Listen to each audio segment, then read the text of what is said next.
सस्ते वाले दाल मसाले स्वाद हुआ बेकार। MDH की हल्दी मिर्ची धनिया करे कमाल। ये रंग दे, ये खुशबू दे, ये तीखा, ये कम पड़े। क्या निराला MDH मसाला।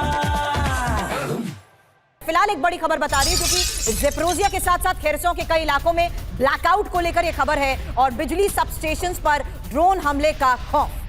हालांकि इस बीच ये इंपॉर्टेंट है सर कि किस तरीके से स्ट्रैटेजिकली ऑपरेशंस को अंजाम देते हुए उन जगहों को रूस ने हमेशा टारगेट किया या यूक्रेन की तरफ से अटैक हुए जहां सीधे तौर पे चपेट में यूरोप भी आया, जिसमें ज़ेपोरिज़िया को लेकर हम शुरुआत से चर्चा करते आए। बिल्कुल, देखिए यूरोप इस युद्ध में पहले भी और आज भी पूरी तरह से रूस के विरुद्ध वल्नरेबल है पूरी तरीके से। हाँ, वल्नरेबल भी है और लगातार रूस पर अटैक कर रहा था। रूस क्यों ना करे।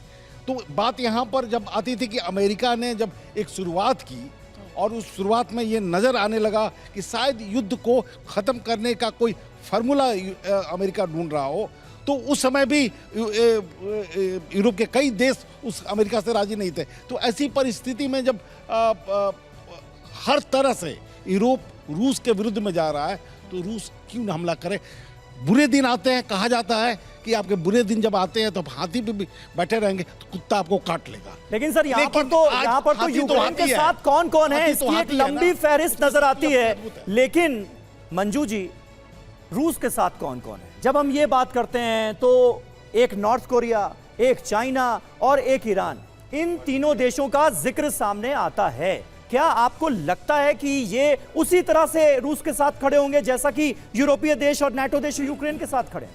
बिल्कुल खड़े रहेंगे, लेकिन जहाँ तक actual supplies of defence supply वगैरह है सब अभी हेजिटेट कर रहे हैं। और चीन ने भी बिल्कुल कोई उनको आर्म्स एंड एम्यूनिशन नहीं दिया, दूसरे इक्विपमेंट वगैरह दिया है, बट कोई भी आर्म्स एम्यूनिशन अभी तक रूस को नहीं दिया। लेकिन हाँ, खड़े रहेंगे क्योंकि लेकिन साथ में चीन भी जो है वो अपने हित देख रहा है इसमें, कैसे वो सपोर्ट कर रहा है, लेकिन डबल एक काइंड ऑफ उन्होंने रुख अपनाया है इसमें। तो वो समझ रहे हैं कि हमारे अब इस वक्त हित में है कि उनके साथ खड़े रहें, और दूसरे जो दो तीन देश हैं वो तो खड़े रहेंगे बिल्कुल रूस के साथ। ठीक है, लेकिन जो यूक्रेन है उसके लिए उसके जो ऑप्शंस हैं, विकल्प है, वो बिल्कुल कम होते चले जा रहे हैं दिन ब दिन, और उनके साथ कब तक लोग खड़े रहेंगे। ठीक है, यूक्रेन के लिए भी ऑप्शन अब कम होते हुए नजर आ रहे हैं। देखिए, इस बीच एक अहम खबर साउथ डोनेट्स्क से सामने आ रही है। साउथ डोनेट्स्क में यूक्रेन को भारी नुकसान हुआ है।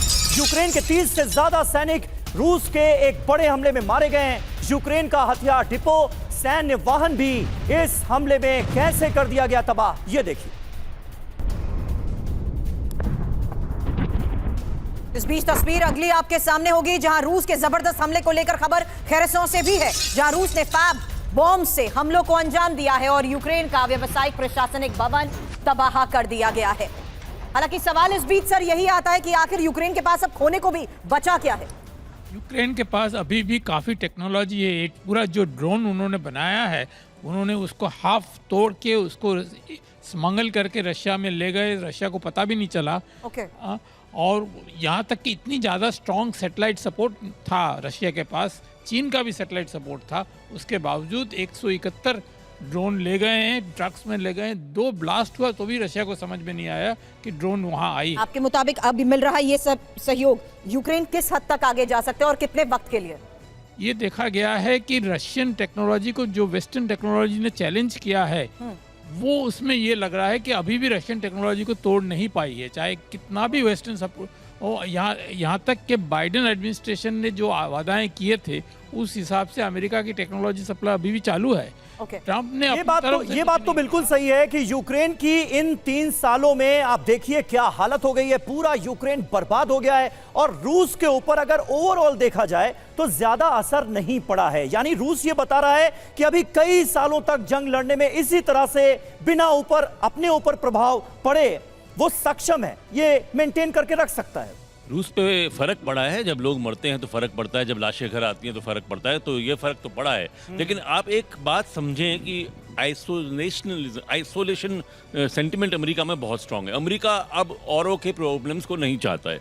मैं हैरान नहीं होऊंगा अगर अचानक बिना वार्निंग के अमेरिका इस जंग से एक दिन सुबह उठ के वापस निकल जाता है, और अगर वो होता है विड्रॉ कर लेता है, अगर वो होता है तो पूरी जंग खत्म हो जाती है, चेंज हो जाती है। यूरोप की अभी भी हैसियत नहीं है कि इतना वेपन्स दे सकें। आप जर्मनी को अगर देखें तो एक सेकंड के लिए मैं बोलना चाहूंगा, सबसे ज्यादा नुकसान अगर यूक्रेन और रशिया के बाद किसी को हुआ है इस वॉर से तो जर्मनी को हुआ है। उसकी इकोनॉमिक ग्रोथ खत्म हो गई है, उसका ग्रोथ रेट बंद हो गया वो है। तो लॉन्ग रेंज की टॉरस मिसाइलें दे रहे हैं। हाँ, वो दे रहे हैं क्योंकि एक तरह से देखिए वो ये कल्चरल चीज होती है। यूरोप में अब एक कल्चरल चीज है, एक खून जड़ा हुआ है कि हम थे इंपीरियल पावर।